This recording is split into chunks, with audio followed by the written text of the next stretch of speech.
firefly's light is hardly noticeable in the darkness of the night.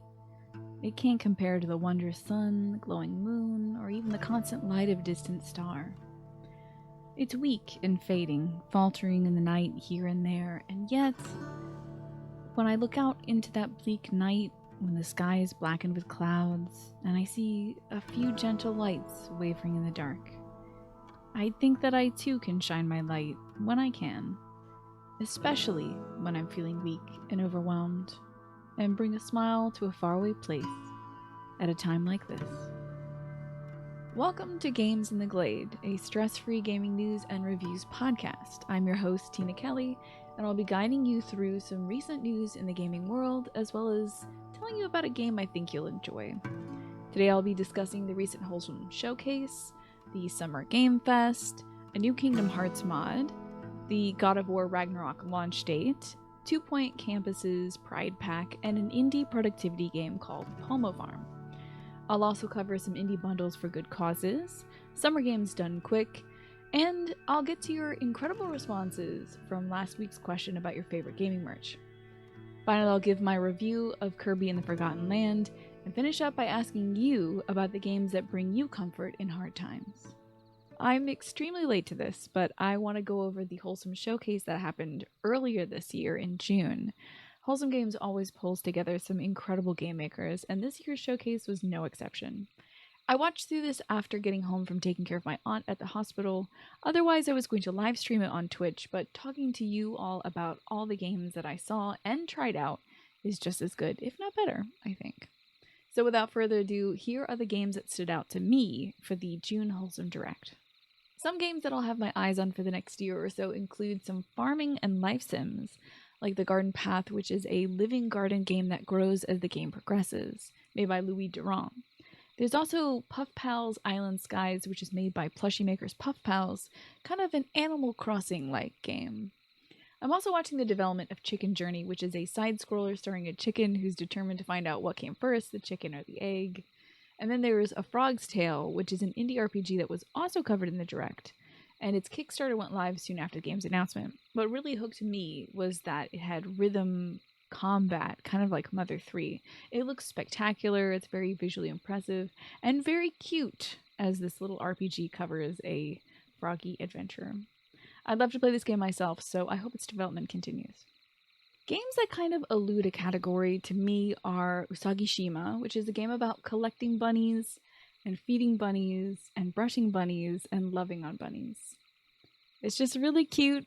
I don't know what else to say about it. It just is precious. So I think I've seen other games in that genre before, but I'm not sure what to call it. There was like this cat cafe game like 4 or so years ago that people really got into. So it seems like something like that, but with bunnies this time. Another categorical anomaly is Free Ride, which looks like an RPG, but as the developers describe, it's actually a personality test in disguise. It evaluates your in-game decisions in terms of safeness, openness, quietness, assertiveness, passiveness, kindness, and cruelty. I tried this one myself, but I didn't get to the evaluation phase, but I can see how it would work, as you're given options like pick up the ball and put it in the hole. You don't have to do that. You can just swing the ball around and knock into a bunch of merchandise or something like that. And I assume that would be evaluated as assertive and cruel behavior, but we shall see. For puzzle games that caught my eye, there's Freshly Frosted by the Quantum Astrophysics Guild, which is about running a fanciful donut factory and decorating some sweet, sweet pastries. I will be playing this one for the podcast, so I'm really looking forward to that. There's also 2 games that I already played the demos for. One is called How to Say Goodbye by Florian and Baptiste, and I believe it's published by Art France. It's a game about grief, kindness, and passing away. I really loved the art style of this one. I don't know how to describe it except for like kind of 60s, 70s, not kids cartoon, but kind of like public network cartoon, something like that. I don't know how to pin it down, but it was really, really distinctive. And the gameplay was the most fun execution of a slide puzzle concept that I have seen, and I hate slide puzzles. The other puzzler I tried was Spirit Swap, which is a match 3 game featuring a cast of queer BIPOC being their wonderful witchy selves and fighting against an evil force that's suppressing the town. I really loved playing games like Bejeweled when I was younger, and this is Bejeweled with magic and cool people in it and familiars. It was really fun. The music was really fun. The gameplay was fun. So this one I think is going to get a lot of folks, especially if you're around my age and you grew up playing Bejeweled. But I think nowadays just about anyone plays match 3 games. So I think this one's going to really take the world by storm.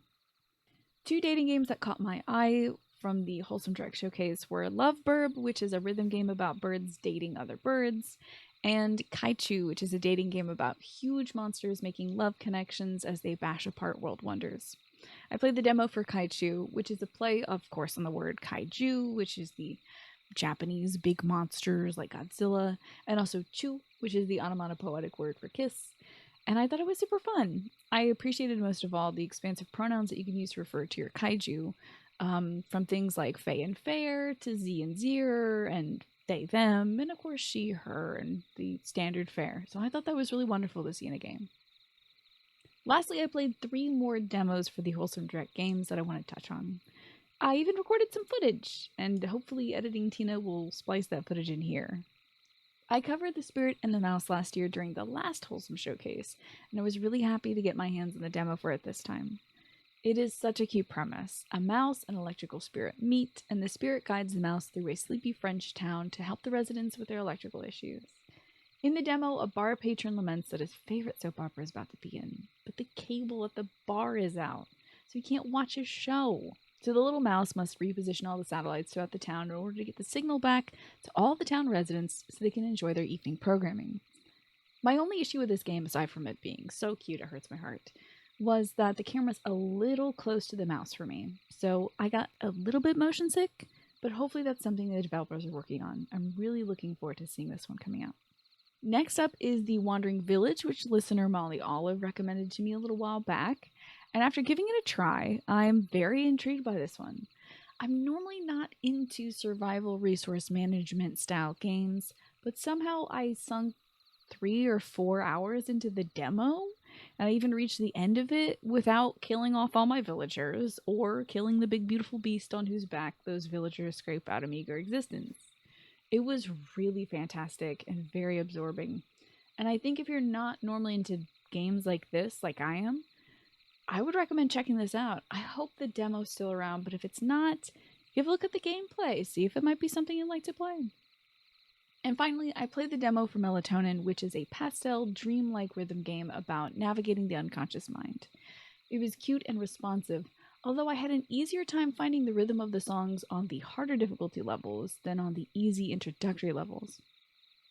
I'm hoping that, like Rhythm Heaven and its franchise, the Melatonin songs will eventually have lyrical additions, but for now, the lo-fi chill music fits it perfectly. This one is a must-play for rhythm game fans. So, that was a lot, obviously, but there were so many more games announced at the Wholesome Direct. If you'd like to see the event in its entirety, I'll link the YouTube video for your browsing pleasure. There were a ton of game announcements last month, thanks to the Summer Game Fest, in which big-name studios and indies alike share the digital stage to showcase what they've got going on now and what's coming up. Recapping each of their showcases would be a lot, so here's the best announcements for each of the big ones. Capcom showed off Street Fighter VI, which looks stunning. The character design is spectacular. It seems that everybody loves the aging that the characters have gone through in this one. Many characters like Ryu and Ken have become sad old men, which are very hot right now. So kudos to Capcom for tapping into the zeitgeist there. The young folks are also very hot and very cool, with new characters showing off their stunning abdominal muscles and their personalities in this recent showcase. And my favorite feature shown was the walk-in introductions, which give it a kind of UFC boxing flair. I think it's really cool. I'm not a fighting game person myself, but this looks fantastic. Capcom also announced the Gold Edition of Resident Evil Village, which is very bad news for me because the game can now be played in third person, which means technically I can now play the game. Capcom also announced DLC included in this gold edition of the game, which follows Rose, the main character's daughter, as she tries to free herself from the cursed power she has in a warped time-space realm of consciousness. And in other Resident Evil news, Resident Evil 7, the second remake, and the third remake are now available to play, and PlayStation and Xbox owners can get the free digital upgrade to the current gen versions of all three games. Enjoy your spooky, scary zombies, everybody. The Bethesda Xbox Showcase started off with a bang with the very stylish Vampire Slayer cooperative shooter game Redfall, something that caught a lot of attention last year. It'll be available on Game Pass on day one when the game releases in 2023. In the biggest news possible, though, Silksong by Hollow Knight developer Cherry Games was also announced at the showcase, starring the spectacular Caped Knight Hornet as she navigates a new and dangerous world. This one has me so excited and kind of wanting to play Hollow Knight again. I played it day one on release and I didn't get to the DLC. So, depending on when this one comes out, I might play the original Hollow Knight offline to experience it all again and get ready for the sequel. We'll see if I have time. I never do, but maybe I'll squeeze it in. Devolver Digital also had a showcase in June as well, showing off more of Massive Monsters' dungeon crawler and action roguelike Cult of the Lamb, which looks like one part Binding Isaac and one part Animal Crossing in its character design. In it, you build a community of worshippers who pay homage to your powers so you can ascend to greatness. It's coming out August 11th of this year. They also announced Plucky Squire, which is an action RPG that starts off 2D, following Jot the hero on his storybook adventures. But then the game leaps off the page and into the third dimension, taking Jot onto a child's desk and around this kid's room. It looks so gorgeous and so inventive. I'm really excited for this one by all possible futures, coming sometime next year. There's no concrete date yet. I'll include links to all the showcases covered in the description of this episode. There's an update from the modding community for Kingdom Hearts fans. Kingdom Hearts Refixed, a project by Topaz TK, has just released, offering improvements for Kingdom Hearts 1, 2, and Birth by Sleep, ranging from audio channel control to switching between Japanese and English voice acting on the fly, to menu optimizations, autosave functionality, 60 FPS unlocks on cutscenes, also FOV sliders for folks like me who get very sick when the camera is a little too close. There are so many quality of life improvements designed to make the games more enjoyable for fans who want to revisit the franchise. I'll link to the project's trailer in the description of this video so you can see all the features. There are so many more that I didn't mention, including a Roxas prologue skip option they've added to Kingdom Hearts 2. That trailer link will be in the description of this episode. Okay, we're finally catching up to current gaming news. Woo! Thank you for keeping pace with me. It has been a very busy last 2 months for me. Anyway, in recent news, God of War Ragnarok got a launch date last week. So the follow-up to the 2018 reboot hit will be arriving November 9th, 2022. As a continuation of the Norse mythology saga, Kratos and his son Atreus will take on Thor and other gods as they traverse a frozen landscape. I know the 2018 God of War was a huge favorite for folks, so I hope the sequel will continue to delight audiences. For more information, you can check out the PlayStation blog post in the description of this episode. In more news, according to Gaming Magazine, that is Gaming as Gayming, 2 Point Campus, which is published by Sega, will have a free dedicated Pride Pack when the game launches on August 9th. 2 Point Campus, a spin-off of 2 Point Hospital, is a management simulator where players create a university where students learn and socialize. As Sega stated in their announcement, for most young people, college or university is a place to make new friends or fall in love for the very first time, and therefore they solidified relationships as a critical new feature for their game. According to Amy Hart, the author of this article, the DLC pack will allow you to add new cosmetic items such as wall decorations, curtains, rugs, and even bed sheets. The DLC items so far seem to be the usual rainbow fare, which is still a very lovely nod to Pride. And the DLC will be available for free and will always be free. Thank you to Amy Hart for their article, 2 Point Campus Unveils Free Pride DLC, a link to which I'll provide in the description of this episode. How about a micro review for a brand new game? One indie game that I was playing as I wrote the script for this podcast is PomoFarm, which is a cute game by WormPod designed to help players focus on tasks as their character, Tomato the Duck, grows and manages crops on their farm. You start by buying seeds, planting them, and then having little Tomato water the crops in. And then you enter focus time, where your crops grow for 25 real-life minutes as you, a real-life person playing the game, focuses on a task that you're trying to accomplish. Tomato rests so you're not being distracted by any movement in the game and you're not really able to click on anything except for pausing the timer or resetting it if you need to.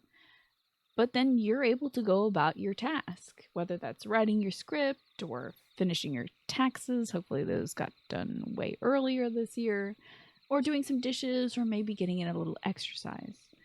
When your focus time is done, so is the grow season for the crops that you planted, and Tomato harvests and sells the fruits of your shared labor. You can then take a break from your task and plant some more crops, and then get back to work when the next focus time begins. I think this is such a creative way to give people a fun way to measure and monitor their time spent. Having structured work time and break time and having your reward for your focus time be a cute micro harvesting game is way better, for me in my opinion, than hopping back onto Twitter and getting a boost of dopamine before getting back to work. I especially like that the game incorporates abilities that you can put skill points into, so you feel like the more tasks you get done in real life, the more progress you're making in the game. I think that's pretty brilliant. If you want to play PomoFarm, it's $4.50 on Steam and $5 on itch.io. I'll link to the developer's tweet in the description of this video so that you can find both the Steam page and the itch.io page, the latter of which allows you to pay more than is asked for in case you really want to thank the devs for this creative tool. I started this podcast in October of last year as an effort to put some good out into the world and shine a little light in a dark space. It seems like the world is getting darker lately, and during times like this, it feels like our own light starts to fade. But especially in times like this, it's important that we turn to each other for help. We can all do our part to help make things right, which is why I wanted to highlight 2 ongoing bundles on itch.io that are trying to make a difference, particularly in regards to the overturning of Roe v. Wade, which is a landmark American case. First off, there's the indie bundle for abortion funds, with 792, that is a lot of items, for just $10, including games like Hypnospace Outlaw, Calico, Fortune 499, which is a favorite of my brother's, I gotta play it someday, and Cat Lateral Damage, all of which should bring some cheer. There's also the Worthy of Better, Stronger Together bundle for reproductive rights, with 169 items also coming in at $10, with some Playdate games featured on it, like Fish and Feathers and Down the Oubliette, as well as games you can play on your computer, like Sucker for Love, First Date, Night of the Consumers, Lost in Vivo, Mysteries Under Lake Ophelia, Sally Face, and also some books, like Fallen Down, Heartache and Compassion in Undertale. There's lots to love about these bundles, and they are supporting a fantastic cause, so please consider checking them out. The bundle for abortion funds ends on July 13th, while the Stronger Together bundle ends on the 15th. I'll link to both of those in the description of this episode. And speaking of good causes, earlier this month, Summer Games Done Quick took place, raising over $3 million for Doctors Without Borders, a charitable organization that operates around the globe to provide medical assistance to people in need when crisis strikes. Games Done Quick is a week-long charity event where speedrunners of all genres of games from across the world come together both in person and online to demonstrate their skill at beating any one game extremely fast. It's such a wonderful event to watch. I look forward to it every year, and I always find something or someone new whenever I watch GDQ. If you want to watch any of the VODs from this event, here are my top 3 runs from this year's SGDQ. First up, Bobby, aka The Blacktastics, Mega Man The Wily Wars run. I had never heard of The Wily Wars before, which was a compilation of the first 3 Mega Man games originally on the Nintendo Entertainment System, which were then remade for the Sega Genesis. What I loved about Bobby's run was how he presented the game to the audience, pointing out the beauty of the parallax scrolling backgrounds and the great music, while also keeping us informed of the strategies he was employing as he made his way through each level. The commentary from Bobby and his couch compatriot, Adef, was on point, balancing humor and information for the perfect blend. And at the end, he even pulled off a really difficult maneuver and skipped a phase of the final boss fight, Wily, of course, the Wily Wars. And the run finished with lots of laughter, which was absolutely infectious. I'd highly recommend watching the run and then also going to Twitch and following the Blacktastic, aka Bobby, who broadcasts in the mornings, at least in the mornings for Eastern time zone, which is Maine. I'll link his channel and the VOD of his run in the description of this episode. The next run that was absolutely wild was Spooty Biscuit and Windu's Step Mania run, where they danced together for an hour plus, which is remarkable to me, especially the speed they were going. Both runners showcased couples dances for Step Mania, including some really wild modded content. It's impressive enough watching these fast-to-feet folks dancing to the rhythm, but once the mods come out and the notes are moving everywhere on the screen and flipping up and down and even being obscured by text and images and blocks of color, the talent really shows. Really electric stuff. It'll make you want to dance. And lastly, I tuned in towards the end of the Ocarina of Time beta showcase run by TazBot and their human assistants, and I was mystified and mesmerized instantly. I was seeing things that I had never seen before in Ocarina of Time. Link grasps the Triforce, which is an impossibility in the base game. But that which is impossible for us mortal folks is possible for TazBot, a computer cleverly disguised as a robotic operating buddy who can press buttons at light speed, inputting commands faster and more precisely than any human could.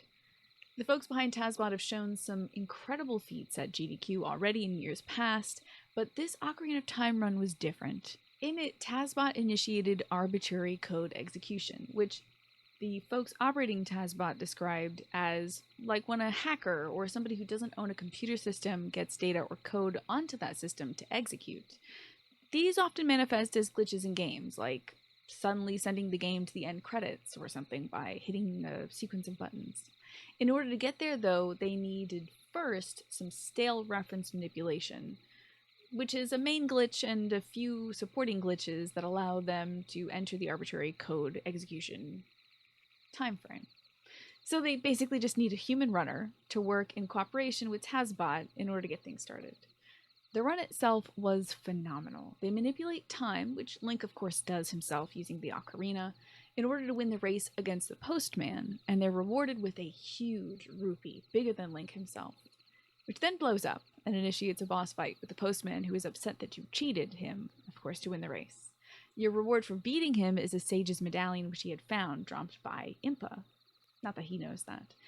Which, like the fake rupee, was beta content that should have been in the game, but was cut out because it didn't quite align with the story where they wanted it to go. Each sage's medallion can be equipped to allow the player to control the elements that that sage's dungeon controls. The Fire Sage's amulet, of course, would allow adult Link to use a fire spell, which in this beta showcase run, they used to melt the Zora domain's ice, which doesn't happen in that order, of course, in the original base game.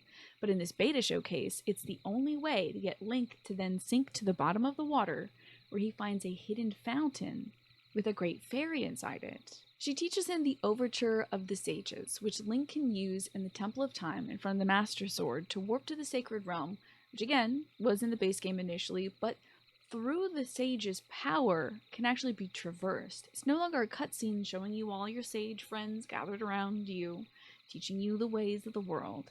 Instead, it's a navigable level, where each sage's power, as they raise their arms up, creates a bridge to the next area. Each sage thanks you for the work that you've done and recognizes your progress, and gets you further and further and closer to the chamber containing the Triforce.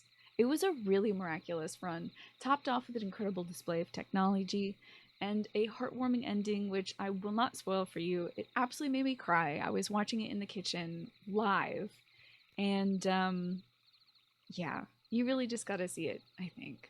So, if you're a Zelda fan, this run is, in its entirety, a must-watch. I will link, of course, all the runs and all of the streamers in the description of this episode.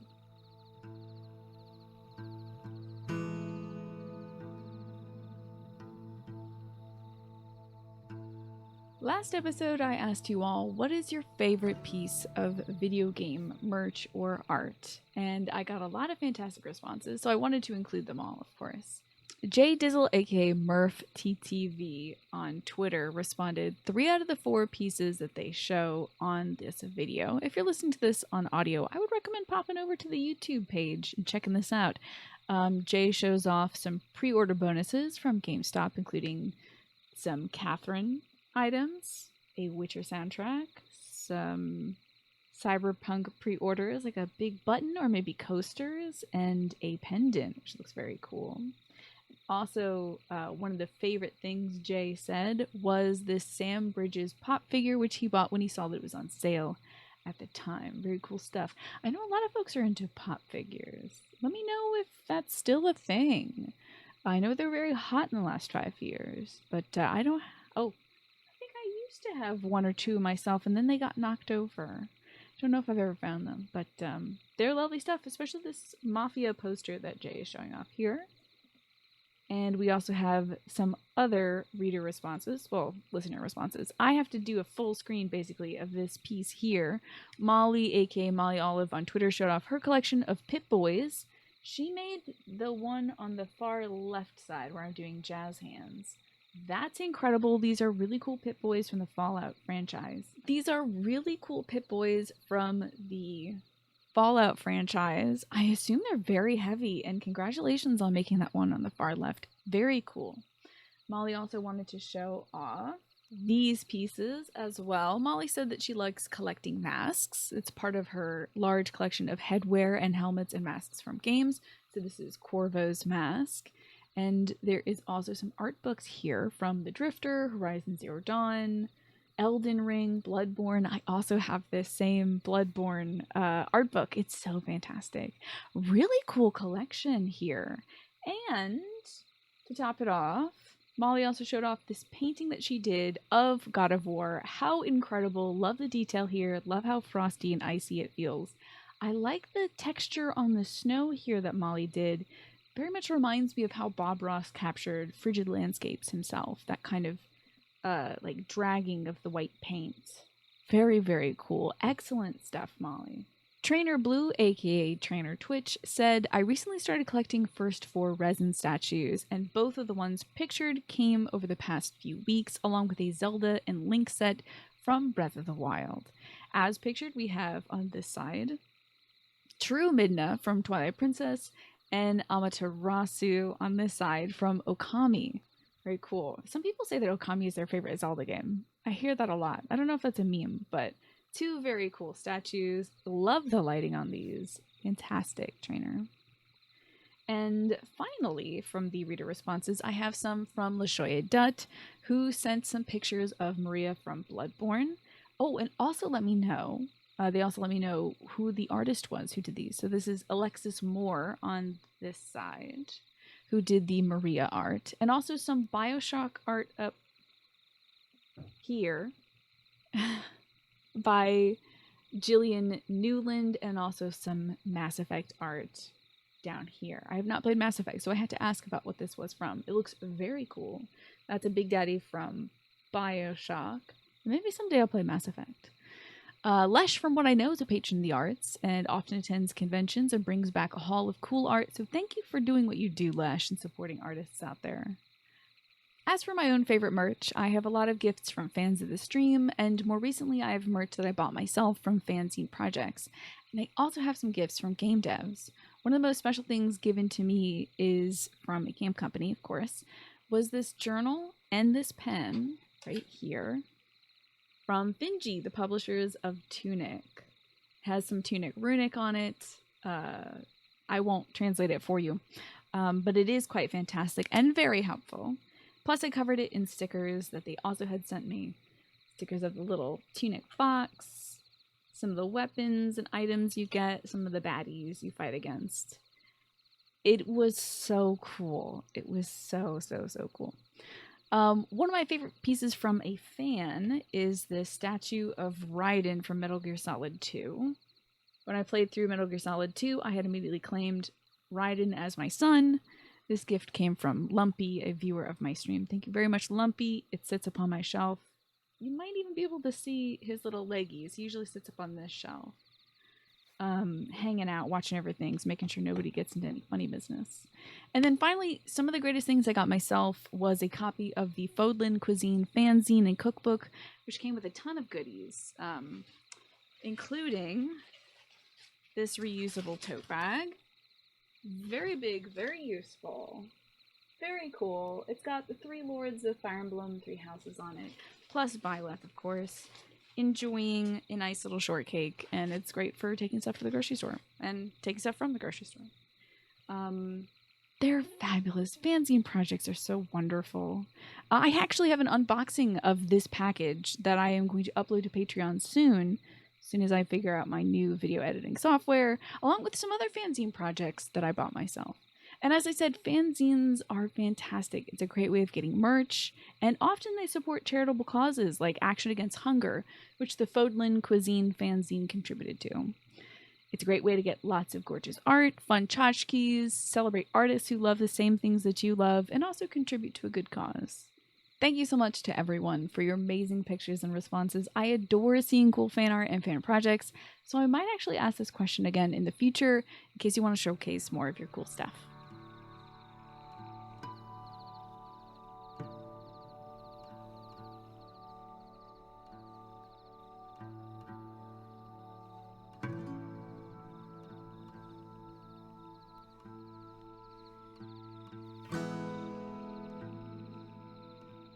Kirby and the Forgotten Land was published March 22nd of 2022 by Nintendo and is a product of HAL Laboratory.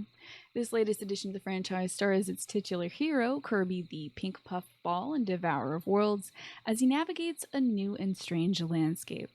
Kirby and other residents of Dreamland are sucked into a black hole and spat out into a world that humans have left behind. There's destroyed cities and resorts, abandoned factories and laboratories, and decrepit amusement parks and malls that dot the landscape, packed with beasts and silly creatures that are hostile to Kirby, holding many friendly Waddle Dees captive in cages.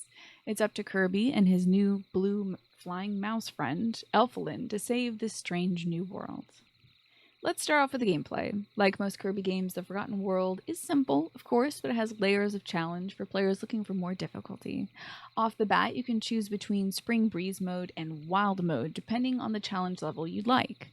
I played the game on Wild mode all the way through, and I found it to still be fairly easy, but if Kirby is your first game ever, or a game you're sharing with somebody who's new to the series, you might want to start off in Spring Breeze mode. And you can change the difficulty at any time, so if you find it too easy or maybe even too difficult, you can always adjust to your liking. The combat in Kirby and the Forgotten Land is your usual Kirby fare. You suck up enemies to gain their abilities, and you use those powers like fire or ice or tornado, and even the new addition gun to take down obstacles and other enemies. Most abilities combine offensive power of whatever element you sucked up with an alteration of Kirby's movement, with abilities like Tornado whipping Kirby across the level quickly while damaging enemies in the storm's path, or the Ice ability which allows Kirby to spit out a frosty spray that freezes enemies in their tracks while he skates glamorously and effortlessly around them on the ice that generates beneath his feet. The new gimmick added to Kirby and the Forgotten Land in this iteration is Mouthful Mode, which of course the internet has had a field day with. In Mouthful Mode, Kirby partially sucks up a large object like a vending machine or a car or a light bulb and gains the power of that object.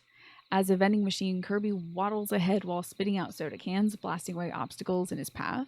As a car, of course, Kirby can zoom around and take tight turns and race on courses ahead of enemies. And as the light bulb, Kirby can illuminate dark caves and power up solar panels to gain access to new areas. It's very clever and very fun, which more than makes up for the limited supply of standard Kirby powers that are present in the game. And there's different kinds of levels that you can play through in the Forgotten Land. You can follow the story and navigate the world that the humans have left behind, each level being a carefully constructed mix of cute and ruined. Or you can try out the Treasure Road levels to earn gemstones that unlock and also power up special abilities.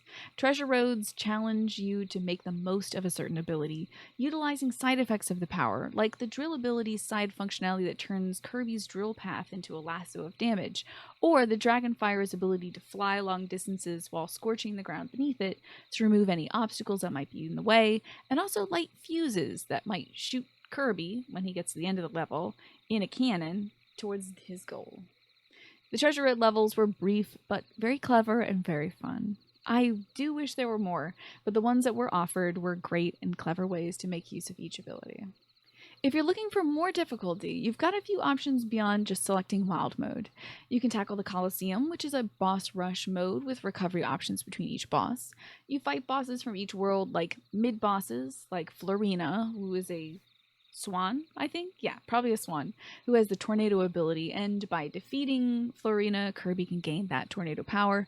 But you also can fight end bosses like Gordymondo, a giant ape that has a big old chain around his neck holding some friendly Waddle Dees in there, who spins, slams, and grabs Kirby.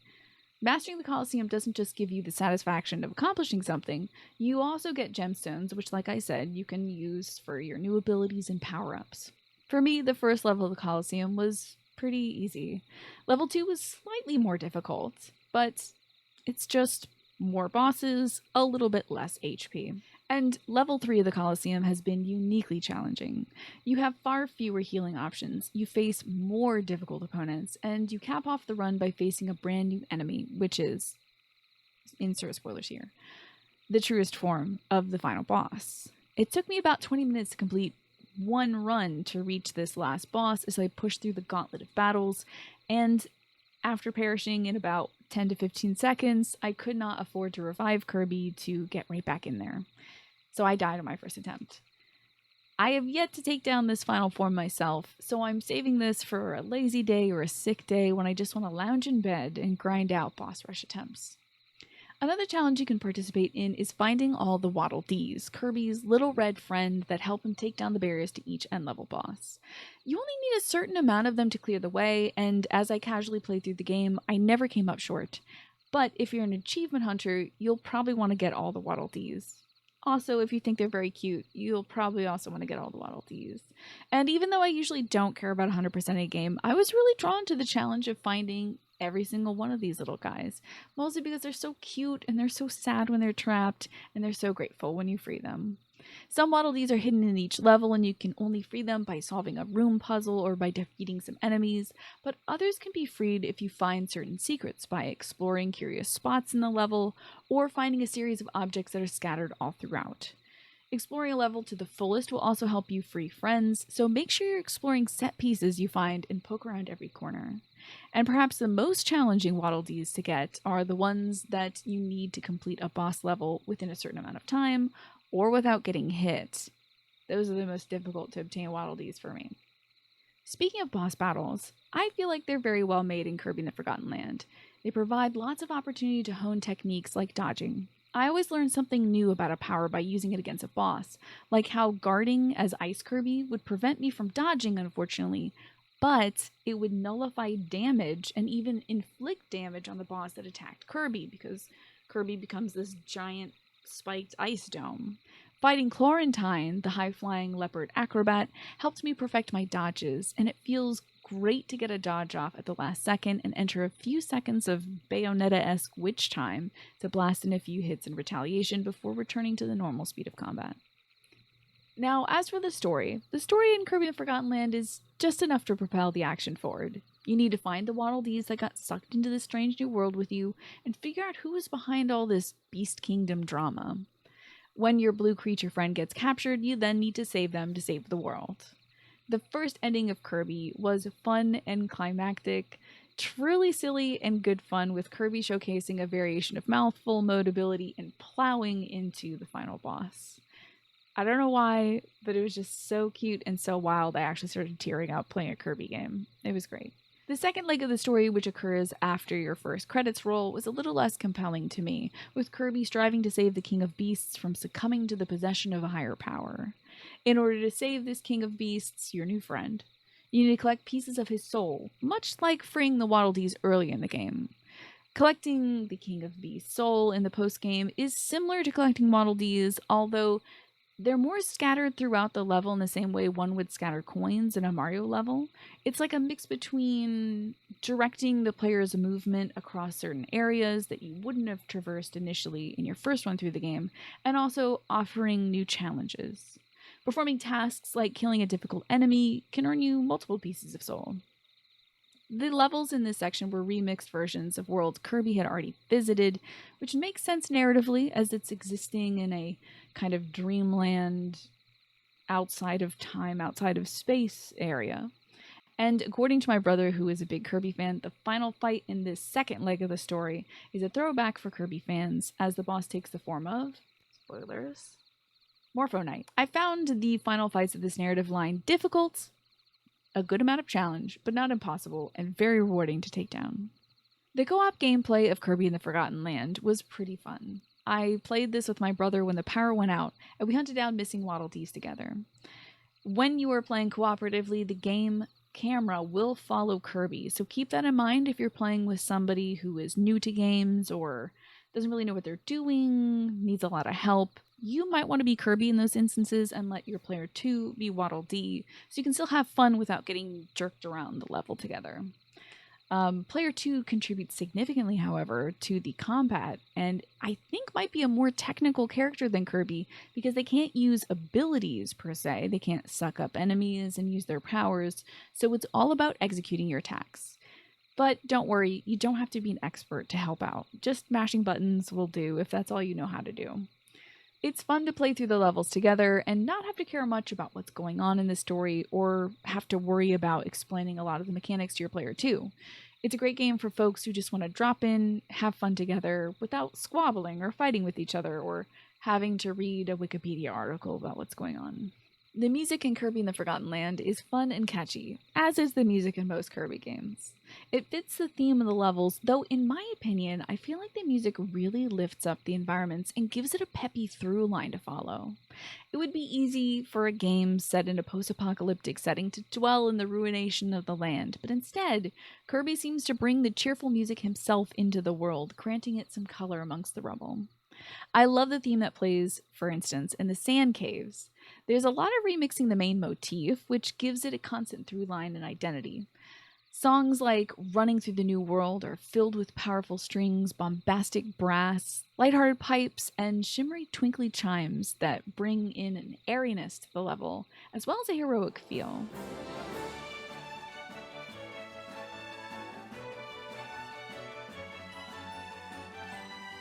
And I'm sorry for using an extremely short clip.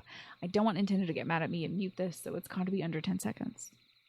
My favorite song, however, is a weird one, the one I mentioned earlier. It plays in the Sand Caves. It's a variation of an earlier theme, which is a variation of the main theme, but it's a variation of the sci-fi horror tune that plays in a previous level. Earlier in the game, the tune was used in a haunted house, which has cardboard cutout jump scares, and it looks like a big old laser tag room. In that level, Kirby needs to use his mouthful mode on a huge light bulb to find his way across every platform. Otherwise, he'll just fall into the darkness below. In the later variation, Kirby uses the light bulb to navigate a sandy cave. I just love the use of a kazoo in this game. It's kind of saucy. There's just some funk to it. I don't know how to describe it. There's something very playful about it.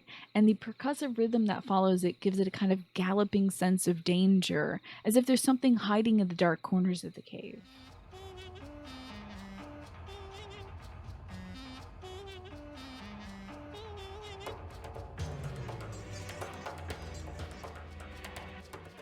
I just love how the music in Kirby in the Forgotten Land is able to create feelings like danger or power and reshape the landscape into an adventure land.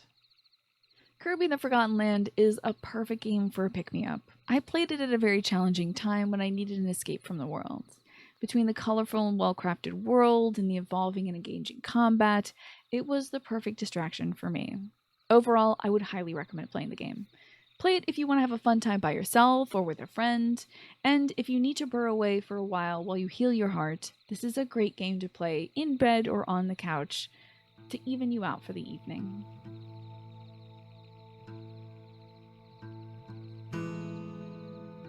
So, Kirby in the Forgotten Land for me is a comfy game, and it got me thinking, what are your most recent favorite comfy games? Something that you can dip into for about 10 to 15 minutes, or maybe a few hours, depending on how much downtime you have, and leave feeling better every time. Lately, I've also been playing Fire Emblem Warriors 3 Hopes, and it's the kind of game where I can grind out a few levels and get some supports while I have some downtime before bed, or while I have to wait around the house. It's put me in a great mood lately because I love immersing myself in the game's world and seeing the incremental progress of each of the characters. So, are there any games you've played recently that do that for you? If you'd like to respond, you have a few options. You can respond to the tweet that I'm going to put out, or you can tweet directly at Games in the Glade on Twitter using the GITGasks hashtag. Or if you're listening to this on YouTube, you can feel free to leave a comment in the description below. That's all I have for you today. There'll be more news and reviews every other week, so please keep an eye out for updates in your favorite podcatcher or on YouTube, and follow the show's Twitter account at Games in the Glade for more. This podcast is supported by Friends of the Forest on Patreon, a link to which I will leave in the description. Thanks to Puddles of Infinity for the use of their song Porches and Universes, and thank you to Titsay for the fabulous album art. And even though our time together is coming to an end, you can always find your way back here, my world-worn weary friend. There's a spot here in the clearing, in the quietude and shade, for you to relax a while and listen to Games in the Glade.